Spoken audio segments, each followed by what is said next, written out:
ഹരി ഓം. സംസ്കാര സംഘടനാ സേവ ശ്രീ പതഞ്ജലി യോഗ ശിക്ഷണ സമിതി NYC മലയാളം ഓൺലൈൻ പതിവായി ചൊവ്വാഴ്ച തോറും നടത്തി വരുന്ന നാരായണീയ പഠനം ഇന്ന് 98-ാം ദിവസത്തിലേക്ക് കടന്നിരിക്കുന്നു. ഇന്ന് 88-ാം ദശകമായ സന്താന ഗോപാലമാണ് പഠനത്തിനുള്ളത്. ഇന്നൊരു സ്പെഷ്യൽ സെക്ഷനാണ്. നാരായണീയ പഠനത്തിലെ ശിക്ഷകർ മാത്രമാണ് ഇന്നത്തെ പാർട്ടിസിപ്പൻസ്. ധ്യാന ശ്ലോകം ചൊല്ലുന്നത് ലതാദീവാർ അക്കയും ചാൻഡിങ് ഗൈഡൻസ് സരോജിനിയക്ക, ഗിരിജാക്ക, രമാക്ക എന്നിവരാണ് ചെയ്യുന്നത്.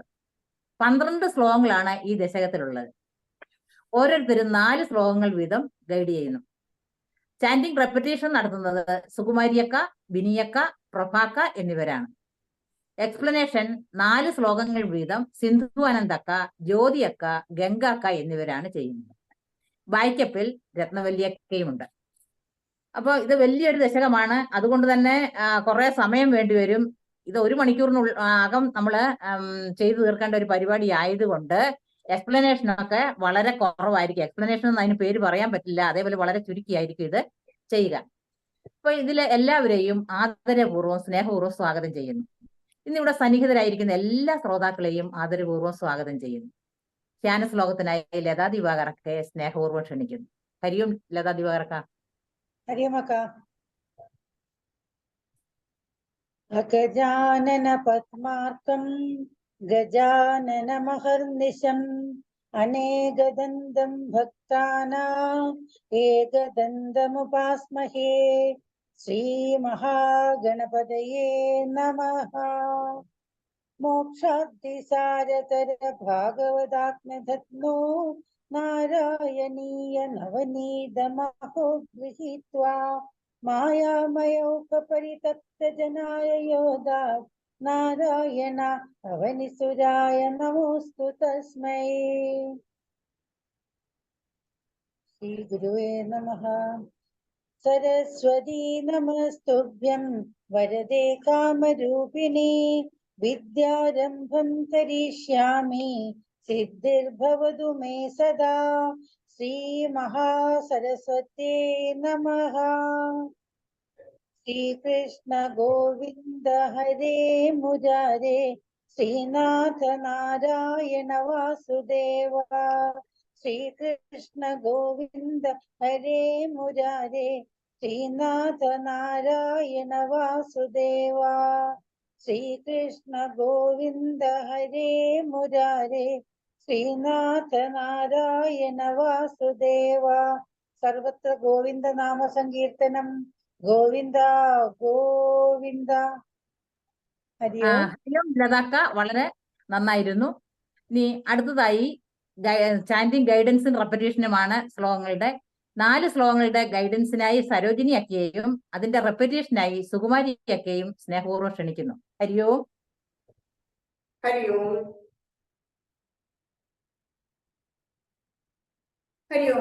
ഇന്ന് നമ്മൾ പഠിക്കുന്നത് ദശകം 88 സന്താന ഗോപാലം കഥയാണ്.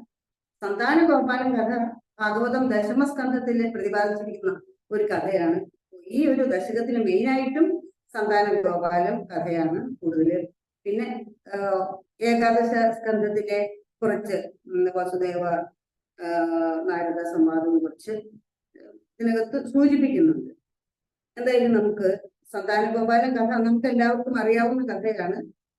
ബ്രാഹ്മണൻ 8 കുട്ടികളും മരിച്ചുപോയി. അപ്പോ 9ാമത്തെ കുട്ടിയെ രക്ഷിക്കണം.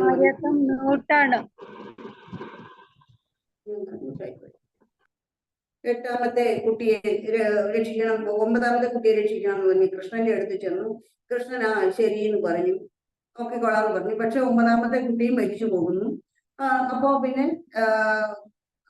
ദേഷ്യപ്പെട്ട് നിന്ന സമയത്ത് അർജുനൻ പറഞ്ഞു, 10ാമത്തെ കുട്ടിയെ ഞാൻ രക്ഷിച്ചോളാം എന്ന് പറഞ്ഞു. അങ്ങനെ 10ാമത്തെ കുട്ടിയും മരിച്ചു പോയി കഴിഞ്ഞപ്പോ അർജുനൻ കോപാകുകയും തീർച്ചയാടി ആത്മഹത്യ ചെയ്യും എന്ന് നേരത്തെ പറഞ്ഞിരുന്നു. 10ാമത്തെ കുട്ടിയെ രക്ഷിക്കാനാവില്ലെങ്കിൽ അങ്ങനെ ആത്മഹത്യക്ക് ശ്രമിക്കുകയും ചെയ്യുന്ന സമയത്ത് കൃഷ്ണൻ നമ്മൾ 2 പേരും കൂടി ഉണ്ടെങ്കിൽ എന്താ സാധിക്കാത്തത് എന്ന് ചോദിച്ച് 2 പേരും കൂടി വൈകുണ്ഠത്തിൽ ചെന്ന് കുട്ടികളെ 10 പേരെയും കൊണ്ടുവന്ന് കൊടുക്കുന്ന ആ കഥയാണ് സന്താനഗോപാൽ. അതിനകത്ത് 1-ാമത്തെ ശ്ലോകം നമുക്ക് ആദ്യം അതിന്റെ പദച്ഛേദം പറയാം. ഇവിടെ പ്രാഗേവ ആചാര്യപുത്രാകൃതി നിശമനയ, ഒറ്റ വാക്കായിട്ടാണ് ഇവിടെ എഴുതിയിട്ടുള്ളത്. അതില് പ്രാഗേവ എന്ന് പറഞ്ഞാൽ പ്രാക് ഏവ ആചാര്യ പുത്രാകൃതി നിശമനയ സ്വീയ ഷഡ് സൂനു വീക്ഷാം കാംക്ഷന്ത്യ മാതുഃ ഉക്ത്യ സുതലഭുവി ബലിം പ്രാപ്യ തേന അർപ്പിതാം ത്വം ധാതുഃ ശാപാദ് ഹിരണ്യാന്വിത കശിപു ഭവാൻ. അത് ശാപാദ് ഹിരണ്യാന്വിത കശിപു ഭവാൻ ശൗരിജാൻ കംസഭഗ്നാൻ ആനീയ ഏനാൻ പ്രാദർശ്യ സ്വപദം അനയഥാഹ പൂർവപുത്രാൻ മരീചേഹേ. അതാണ് അതിന്റെ പദച്ഛേദം. ആദ്യത്തെ 2 വരി ഞാൻ ചൊല്ലാം. പ്രാഗേവാചാര്യപുത്രാകൃതി നിശമനയ സ്വീയ ഷഡ്സൂനു വീക്ഷാം കാംക്ഷന്ത്യാ മാതുരുക്ത്യ സുതലഭുവി ബലിം പ്രാപ്യ തേനാർപ്പിതാം സ്ത്വം.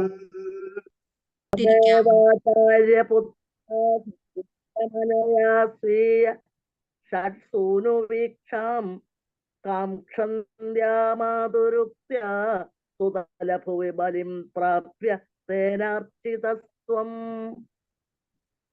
ധാതുശാപാദ് ഹിരണ്യാന്വിത കശിപു ഭവാൻ ശൗരിജാൻ കംസഭഗ്നാനാനീയൈനാൻ പ്രദർശ്യ സ്വപദമനയഥാ പൂർവപുത്രാൻ മരീചേ. ധാതു ശാപാദ്ധിരണ്യാന്വിത കശിപു ഭവാൻ ശൗരിജാൻ കംസഭഗ്നാനാനീയൈനാൻ പ്രദർശ്യ സ്വപദമനയഥാ പൂർവപുത്രാൻ മരീചേ. പ്രാഗേവാചാര്യപുത്രാകൃതി നിശമനയാ സ്വീയ ഷഡ്സൂനു വീക്ഷാം കാംക്ഷന്ത്യാ മാതുരുക്ത്യ സുതലഭുവി ബലിം പ്രാപ്യ തേനാർപ്പിതാം ത്വം. ധാതുശാപാദ്ഭിരണ്യാന്വിത കശിപു ഭവാൻ ശൗരിജാൻ കംസഭഗ്നാനാനീയൈനാൻ പ്രദർശ്യ സ്വപദമനയഥാ പൂർവപുത്രാൻ മരീചേ. പ്രാഗേവാചാര്യപുത്രാകൃതി നിശമനയാ സ്വീയ ഷഡ്സൂനു വീക്ഷാം കാംക്ഷന്ത്യാ മാതുരുക്ത്യ സുതലഭുവി ബലിം പ്രാപ്യ തേനാർച്ചിതസ്ത്വം. ധാതുശാപാദ്ധിരണ്യാന്വിത കശിപു ഹിരണ്യകശിപു ഭവാൻ ശൗരിജാൻ കംസഭഗ്നാനാനീയൈനാൻ പ്രദർശ്യ സ്വപദമനയഥാ പൂർവപുത്രാൻ മരീചേ. 2-ാമത്തെ ശ്ലോകം പദച്ഛേദം. ശ്രുതദേവഃ ഇതി ശ്രുതം ദ്വിജേന്ദ്രം ബഹുലാശ്വം എന്ന് പറയും. ബഹുലാശ്വം നൃപതിം ച ഭക്തിപൂർണം യുഗപത് ത്വം അനുഗ്രഹേതു കാമഃ മിഥിലാം പ്രാപിധ താപസൈഃ സമേതഃ. ശ്ലോകപാരായണം. ശ്രുതദേവ ഇതി ശ്രുതം ദ്വിജേന്ദ്രം ബഹുളാശ്വം നൃപതിം ച ഭക്തിപൂർണം. ശ്രുതദേവ ഇതി ശ്രുതം ദ്വിജേന്ദ്രം ബഹുളാശ്വം നൃപതിം ച ഭക്തിപൂർണം. യുഗപത്വമനുഗ്രഹീതു കാമോ മിഥിലാം പ്രാപിത താപസൈ സമേത. യുഗപത്വമനുഗൃഹീതു കാമോ മിഥുലാം പ്രാവിധ താപസൈ സമേതൈ. ശ്രുതദേവ ഇതി ശ്രുതം ദ്വിജേന്ദ്രം ബഹുളാശ്വം നൃപതിം ച ഭക്തിപൂർണം. യുഗപത്വമനുഗ്രഹീതു കാമോ മിഥിലാം പ്രാപിത താപസൈ സമേത. ശ്രുതദേവ ഇതി ശ്രുതം ദ്വിജേന്ദ്രം ബഹുളാശ്വം നൃപതിം ച ഭക്തിപൂർണം. യുഗപത്വമനുഗൃഹീതു കാമോ മിഥിലാം പ്രാപിത താപസൈ സമേത. മൂന്നാമത്തെ ശ്ലോകം പദച്ഛേദം. ഗച്ഛൻ ദ്വിമൂർത്തിഃ ഉഭയോഃ യുഗപത് നികേതം. ഗച്ഛൻ ദ്വിമൂർത്തിരുഭയോർയുഗപന്നികേതം. യുഗപത് നികേതം. ഏകേന ഭൂരിവിഭവൈഃ വിഹിതോപചാരഃ. അന്യേന, ഇവിടെ ഭൂരി വിഭവൈർ വിഹിതോപചാരഃ. ഭൂരി വിഭവൈഃ വിഹിതോപചാരഃ. അന്യേന തദ്ദിന വൃതൈശ്ച. തദ്ദിന വൃതൈഃ ച ഫലൗദനാദ്യൈഃ. ഫലഓദന ആദ്യൈഃ. അതാണ് ഫലൗദനാദ്യൈഃ തുല്യം. പ്രസേദിത ദദാഥ ച മുക്തിം ആഭ്യാം. പാരായണം. ഗച്ഛൻ ദ്വിമൂർത്തിരുഭയോർയുഗപന്നികേതം ഏകേന ഭൂരിവിഭവൈർവിഹിതോപചാര. ഗച്ഛന്തി മൂർത്തിരുഭയോർ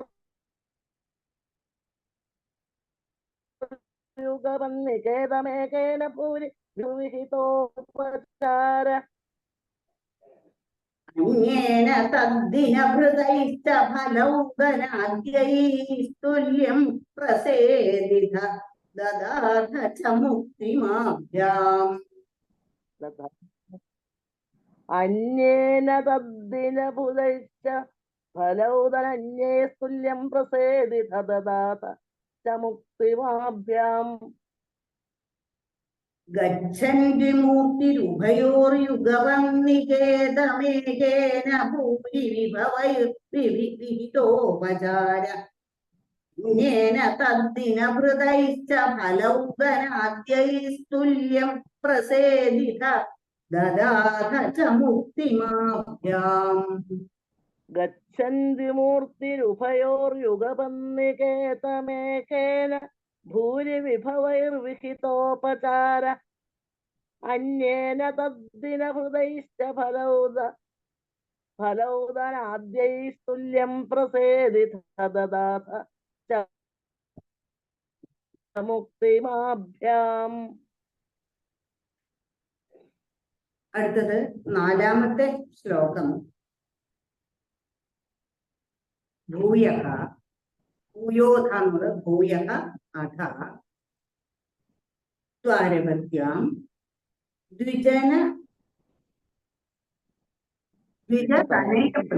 ദ്വിജതനയമൃതിം തത് പ്രലാപൻ അപി ത്വം കഹ വാ. ഹോ വന്ന് കഹ വാ ദൈവം നിരുന്ധ്യാത് ഇതി കില കഥയൻ. നിരുന്ധ്യാദിതി കില കഥയൻ. നിരുന്ധ്യാത് ഇതി കില കഥയൻ. വിശ്വവോഢാപ്യസോഢ. വിശ്വവോഢാ അപി അസോഢാഃ.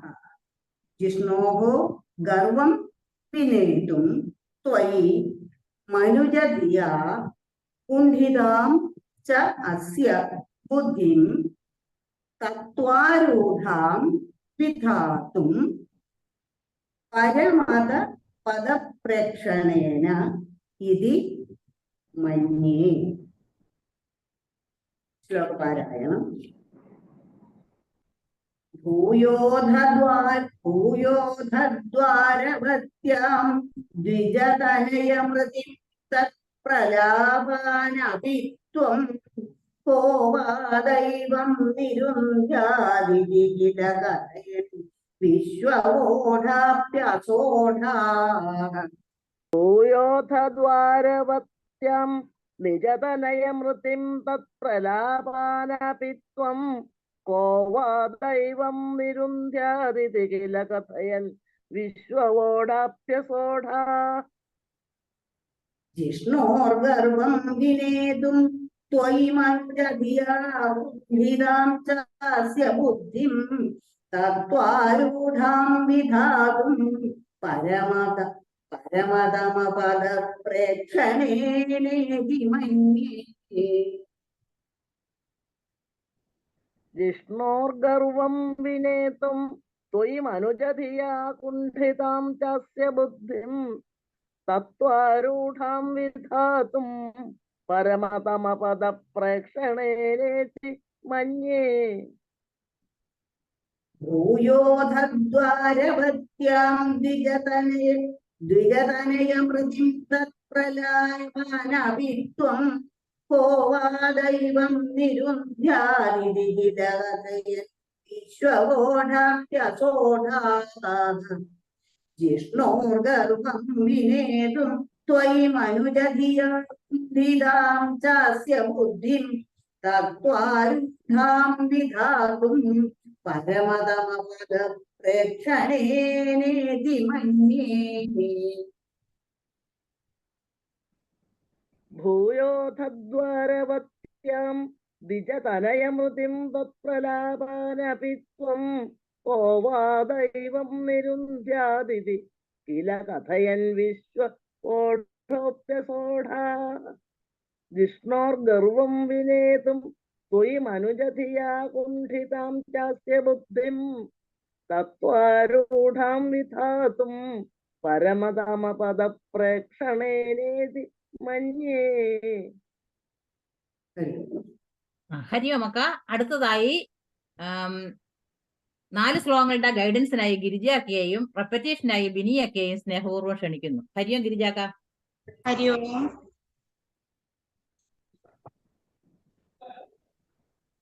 5 മുതൽ 8 വരെ ശ്ലോകങ്ങൾ ശ്രദ്ധരാവൃത്തത്തിലാണ് തയ്യാറാക്കിയിട്ടുള്ളത്. നമുക്ക് പദച്ഛേദം നോക്കാം. നഷ്ട അഷ്ടാസ്യ പുത്രാഹ പുനരവി പുനരപി പുനഃ അപി തവ തൂപേക്ഷയാ കഷ്ടവാദഃ സ്പഷ്ടഃ ജാതഃ ജനാനാം അഥ തദവസരേ ദ്വാരകാമാര പാർത്ഥഃ. മൈത്ര്യാ തത്രോഷിതോ അസൗ നവമ സുതമൃതൗ വിപ്രവർയ പ്രരോദം ശ്രുത്വാ ചക്രേ പ്രതിജ്ഞാം അനുപഹൃതസുതഃ സന്നിവേക്ഷ്യ കൃശാനും. ശ്ലോകം പഠിക്കാം. നഷ്ട അഷ്ടാസ്യ പുത്രാഃ പുനരപി തവ തൂപേക്ഷയാ കഷ്ടവാദഃ സ്പഷ്ടോ ജാതോ ജനാനാമഥ തദവസരേ ദ്വാരകാമാര പാർത്ഥഃ. നഷ്ട അഷ്ടാസ്യ പുത്രാഃ പുനരപി തവ തൂപേക്ഷയാ കഷ്ടവാദഃ സ്പഷ്ടോ ജാതോ ജനാനാം അഥ തദവസരേ ദ്വാരകാമാര പാർത്ഥഃ. മൈത്ര്യാ തത്രോഷിതോസൗ നവമസുതമൃതൗ വിപ്രവർയ പ്രരോദം ശ്രുത്വാ ചക്രേ പ്രതിജ്ഞാം അനുപഹൃതസുതഃ സന്നിവേക്ഷ്യേ കൃശാനും. മൈത്ര്യാ തത്രോഷിതോസൗ നവമസുതമൃതൗ വിപ്രവർയ പ്രമോദം ശ്രുത്വാ ചക്രേ പ്രതിജ്ഞാം അനുപഹൃതസുതഃ സന്നിവേക്ഷ്യ കൃശാനും. നഷ്ട അഷ്ടാസ്യ പുത്രാഃ പുനരപി തവ തൂപേക്ഷയാ കഷ്ടവാദഃ സ്പഷ്ടോ ജാതോ ജനാനാം അഥ തദവസരേ ദ്വാരകാമാര പാർത്ഥഃ. मैत्र्या तत्रोषितोऽसौ नवमसुतमृतौ विप्रवर्यप्ररोदम् श्रुत्वा चक्रे प्रतिज्ञामनुपहृतसुत सन्निवेक्ष्ये कृशानुम् नष्टा अष्टास्य पुत्र पुनरपि तव दूपेक्षया कष्टवाद स्पष्टो जातो जनानाम् अथ तदवसरे द्वारकामार पार्थ मैत्र्या तत्रोषितोऽसौ नवमसुतमृतौ विप्रवर्य प्ररोदम् श्रुत्वा चक्रे प्रतिज्ञाम् अनुपहृतसुत सन्निवेक्ष्ये कृशानुम्. അടുത്തതായി ശ്ലോകം 6 പദച്ഛേദം. മാനീ സഹ ത്വാമപൃഷ്ട്വാ ദ്വിജനിലയഗതഃ ബാണജാലൈഃ മഹാസ്ത്രൈഃ രുന്ധാനഃ സൂതിഗേഹം പുനഃ അഭി സഹസാ ദൃഷ്ടനഷ്ടേ കുമാരേ യാമ്യാമൈന്ദ്രീം തഥാന്യാഃ സുരവരനഗരീഃ വിദ്യയാ സാദ്യ സദ്യഃ മേഘോദ്യോഗഃ പതിഷ്യൻ ഹുതഭുജി ഭവതാ സസ്മിതം വാരിദഃ അഭൂത്. ശ്ലോകം പഠിക്കാം. മാനീസത്വാമപൃഷ്ട്വാ ദ്വിജനിലയഗതോ ബാണജാലൈർമഹാസ്ത്രൈഃ രുന്ധാന സൂതിഗേഹം പുനരപി സഹസാ ദൃഷ്ടനഷ്ടേ കുമാരേ. മാനീസത്വാമപൃഷ്ട്വാ ദ്വിജനിലയഗതോ ബാണജാലൈർമഹാസ്ത്രൈഃ രുന്ധാനഃ സൂതിഗേഹം പുനരപി സഹസാ ദൃഷ്ടനഷ്ടേ കുമാരേ. യാമ്യാമൈന്ദ്രീം തഥാന്യാഃ സുരവരനഗരീർവിദ്യയാ സാദ്യ സദ്യോ മോഹോദ്യോഗപതിഷ്യൻ ഹുതഭുജി ഭവതാ സസ്മിതം വാരിദോഭൂത്. യാമ്യാമൈന്ദ്രീം തഥാന്യാ സുരവരനഗരീർവിദ്യയാ സാദ്യ സദ്യോ മോഹോദ്യോഗപതിഷ്യൻ ഹുതഭുജി ഭവതാ സസ്മിതം വാരിദോഭൂത്. മാനീസത്വാമപൃഷ്ട്വാ ദ്വിജനിലയഗതോ ബാണജാലൈർമഹാസ്ത്രൈഃ രുന്ധാന സൂതിഗേഹം പുനരപി സഹസാ ദൃഷ്ടനഷ്ടേ കുമാരേ. ഐന്ദ്രീം തഥാന്യാ സുരവരനഗരീർവിദ്യയാ സാദ്യ സദ്യോ മോഹോദ്യോഗപതിഷ്യൻ ഹുതഭുജി ഭവതാ സസ്മിതം വാരിദോഭൂത്. മാനീസത്വാമപൃഷ്ട്വാ ദ്വിജനിലയഗതോ ബാണജാലൈർമഹാസ്ത്രൈഃ രുന്ധാനഃ സൂതിഗേഹം പുനരപി സഹസാ ദൃഷ്ടനഷ്ടേ കുമാരേ. യാമ്യാമൈന്ദ്രീം തഥാന്യാ സുരവരനഗരീർ വിദ്യയാ സാദ്യ സദ്യോ മോഹോദ്യോഗപതിഷ്യൻ ഹുതഭുജി ഭവതാ സ്മിതം വാരിദോഭൂത്. അടുത്തത് 7ാമത്തെ ശ്ലോകം. പദച്ഛേദം നോക്കാം. സാർത്ഥം തേന പ്രതീചീം ദിശമതിജവിനാ സ്യന്തനേന ആഭിയാദഃ ലോകാലോകം വ്യതീത തിമിരഭരമഥഃ ചക്രധാംനാ നിരുന്ധൻ ചക്രാം ശുക്ലിഷ്ടദൃഷ്ടിം സ്ഥിതമഥ വിജയം പശ്യേതി വാരാം പാരേ ത്വം പ്രാദദർശഃ കിമപി ഹി തമസാം ദൂരദൂരം പദം തേ. സാർത്ഥം തേന പ്രതീചിം ദിശമതിജവിനാസ്യന്തനേനാഭിയാതോ ലോകാലോകം വ്യതീതസ്തിമിരഭരമഥോ ചക്രധാംനാ നിരുന്ധൻ. സാർത്ഥം തേന പ്രതീചിം ദിശമതിജവിനാസ്യന്തനേനാഭിയാതോ ലോകാലോകം വ്യതീതസ്തിമിരഭരമഥോ ചക്രധാംനാ നിരുന്ധൻ. ചക്രാം ശുക്ലിഷ്ടദൃഷ്ടിം സ്ഥിതമഥ വിജയം പശ്യേതി വാരാം പാരേ ത്വം പ്രാദദർശ കിമപി ഹി തമസാം ദൂരദൂരം പദം തേ. ചക്രാം ശുക്ലിഷ്ടദൃഷ്ടിം സ്ഥിതമഥ വിജയം പശ്യ പശ്യേതി വാരാം പാരേ ത്വം പാദദർശ കിമപി ഹി തമസാം ദൂരം പദം തേ. സാർത്ഥം തേന പ്രതീതിം ദിശമതിജ വിനാശ്യന്തനാഭിയാതോ ലോകാലോകം വ്യതീതസ്തിമിരഭരമധോ ചക്രധാംനാ നിരുന്ധൻ. ചക്രാം ശുക്ലിഷ്ടദൃഷ്ടിം സ്ഥിതമഥ വിജയം പശ്യ പശ്യേതി വാരാം പാരേ ത്വം പ്രാദദർശ കിമപി ഹി തമസാം ദൂരം പദം തേ. സാർത്ഥം തേന പ്രതീചിം ദിശമതിജ വിനാശ്യന്തനേനാഭിയാതോ ലോകാലോകം വ്യതീതസ്തിമിരഭരമധോ ചക്രധാംനാ നിരുന്ധൻ. ചക്രാം ശുക്ലിഷ്ടദൃഷ്ടിം സ്ഥിതമഥ വിജയം പശ്യ പശ്യേതി വാരാം പാരേ ത്വം പ്രാദദർശ കിമപി ഹി തമസാം ദൂരം പദം തേ. അടുത്തതായി ശ്ലോകം 8. തത്ര ഭുജംഗ അധിപ ശയന തലേ ദിവ്യഭൂഷായുധാദ്യൈഃ രാവീതം ആവീതം പീതചേലം പ്രതി നവ ജലദ ശ്യാമളം ശ്രീമദംഗം മൂർത്തീനാമീശിതാരം മൂർത്തീനാം ഈശിതാരം പരമിഹ തിസൃണാം ഏകം അർത്ഥം ശ്രുതീനാം ത്വാം ഏവ ത്വം പരാത്മൻ പ്രിയസഖ സഹിതോ നേമിഥ ക്ഷേമരൂപം. ശ്ലോകം നോക്കാം. തത്രാസീനം ഭുജംഗാധിപശയനതലേ ദിവ്യഭൂഷായുധാദ്യൈരാവീതം പീതചേലം പ്രതി നവജലദ ശ്യാമളം ശ്രീമദംഗം. തത്രാസീനം ഭുജംഗാധിപശയനതലേ ദിവ്യഭൂഷായുധാദ്യൈരാവീതം പീതചേലം പ്രതി നവജലദ ശ്യാമളം ശ്രീമദംഗം. മൂർത്തീനാമീശിതാരം പരമിഹ തിസൃണാമേകമർത്ഥം ശ്രുതീനാം ത്വാമേവ ത്വം പരാത്മൻ പ്രിയസഖ സഹിതോ നേഭിദർശേമരൂപം. മൂർത്തീനാമീശിതാരം പരമിഹ തിസൃണാം ഏകമർത്ഥം ശ്രുതീനാം ത്വാമേവ ത്വം പരാത്മൻ പ്രിയസഖ സഹിതോ നേമിധക്ഷേമരൂപം.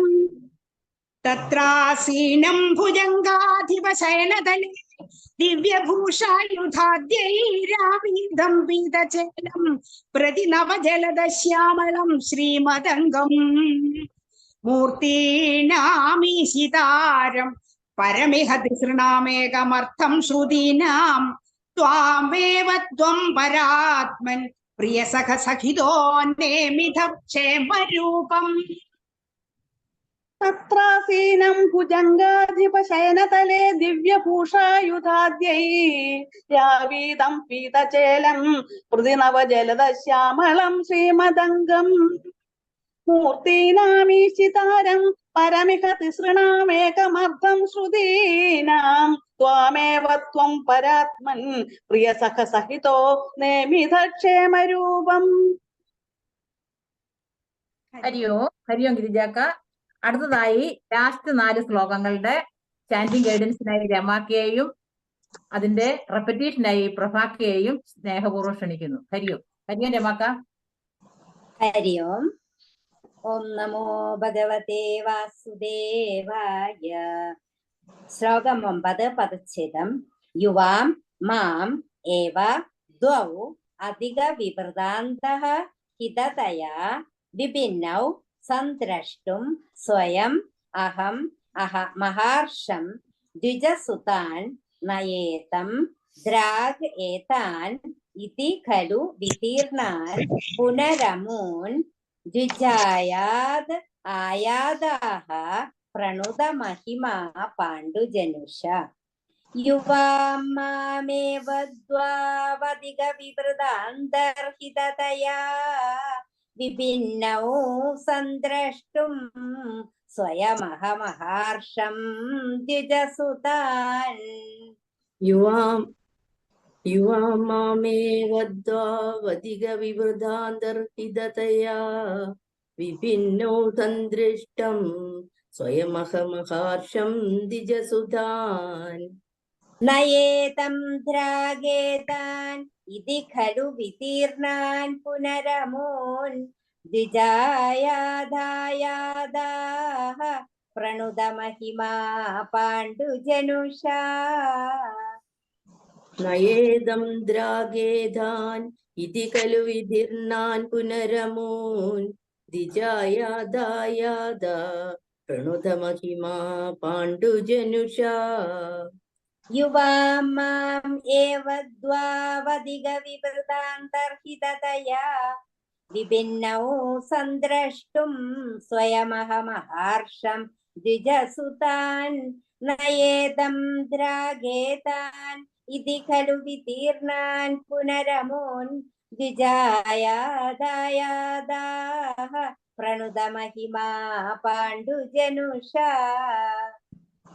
युवामामेव द्वावधिगविवृधान्तर्हिततया विभिन्नौ सन्द्रष्टं स्वयमहमहर्षं द्विजसुतान् नयेदं द्रागेधान् इति खलु विदीर्णान् पुनरमून् द्विजायादायाद प्रणुतमहिमा പാണ്ഡുജനുഷാ. അടുത്തതായി ശ്ലോകം 10 പദച്ഛേദം. ഏവം നാനാവിഹാരൈഃ ജഗത് അഭിരമയൻ വൃഷ്ണിവംശം പ്രപുഷ്ണൻ ഈജാനോ യജ്ഞഭേദൈഃ അതുലവിഹൃതിഭിഃ പ്രീണയൻ ഏണനേത്രാഃ ഭൂപാരക്ഷേപദ് അംബാത് പദകമലജുഷാം മോക്ഷണായ അവതീർണഃ പൂർണം ബ്രഹ്മ ഏവ സാക്ഷാത് യദുഷു മനുജദാഃ ഊഷിതഃ ത്വം വ്യലാസീഃ. ഏവം നാനാവിഹാരൈഃ ജഗദഭിരമയൻ വൃഷ്ണിവംശം പ്രപുഷ്ണൻ ഈജാനോ യജ്ഞഭേദൈഃ അതുലവിഹൃതിഭിഃ പ്രീണയന്നേണ നേത്രാഃ. ഏവം നാനാവിഹാരൈഃ ജഗദഭിരമയൻ വൃഷ്ണിവംശം പ്രപുഷ്ണൻ ഈജാനോ യജ്ഞഭേദൈഃ അതുലവിഹൃതിഭിഃ പ്രീണയന്നേണ നേത്രാഃ. ഭൂപാരക്ഷേപദംബാദ് പദകമലജുഷാം മോക്ഷണായാവതീർണഃ പൂർണം ബ്രഹ്മൈവ സാക്ഷാത് യദുഷു മനുജദാഃ ഊഷിതസ്ത്വം വിലാസീഃ. ഭൂപാരക്ഷേപദംബാത് പദകമലജുഷാം മോഷണായാവതീർണഃ പൂർണം ബ്രഹ്മൈവ സാക്ഷാത് യദുഷു മനുജദാ രുഷിതസ്തം വിലാസിഃ. ഏവം നാനാവിഹാരൈഃ ജഗദഭിരമയൻ വൃഷ്ണിവംശം പ്രപുഷ്ണൻ ഈജാനോ യജ്ഞഭേദൈഃ അതുലവിഹൃതിഭിഃ പ്രണയന്നേണ നേത്രാഃ ഭൂപാരക്ഷേപദംബാത് പദകമലജുഷാം മോക്ഷണായാവതീർണഃ പൂർണം ബ്രഹ്മൈവ സാക്ഷാത് യദുഷു മനുജദാ രുഷിതസ്ത്വം വ്യലാസീഃ.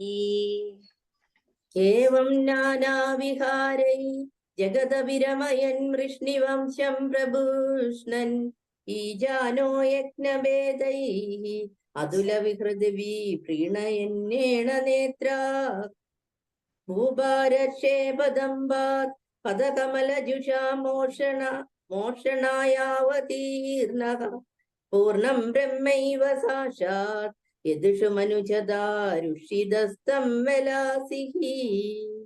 ശ്ലോകം 11 പദച്ഛേദം നോക്കാം. പ്രായേണ ദ്വാരവത്യാം അവൃതധൈ തഥാ നാരദഃ ത്വദ്ര സാർദ്രഃ തസ്മാദ് ലേപേ കദാചിത് ഖലു സുകൃതനിധിഃ ത്വത്പിതാ തത്വബോധം ഭക്താനാം അഗ്രയായി സ ച ഖലു മതിമാൻ ഉദ്ധവഃ ത്വത്ത एव प्राप्तः विज्ञानसारं स किल जनहितायातु न अस्ते बदर्याम् प्रायेण द्वारवत्याम् अवृदधयि तदा नारदस्त्वद्रसार्द्रः तस्माद् लेभे कदाचित् खलु सुहृदनिधि त्वपिता तत्त्वबोधम् प्रायेण द्वारवत्याम् अवृदधयि तदा नारदस्त्वद्रसार्धः तस्मालेभे कदाचित् खलु सुहृदनिधि त्वत्पिता तत्त्वबोधम् भक्तानामग्रयायी स च खलु मतिमानुद्धवस्त्वत्त एव प्राप्तो विज्ञानसारं स किल जनहितायातुनास्ते बदर्याम् भक्तानामग्रयायी स च खलु मतिमानुद्धवत्तस्त एव प्राप्तो विज्ञानसारं स किल जनहितायातुनास्ते बदर्याम् प्रायेण द्वारवत्याम् अवृदधारतस्त्वद्रसार्द्रः तस्माद् लेभे कदाचित् खलु सुहृदनिधि त्वत्पिता तत्त्वबोधम्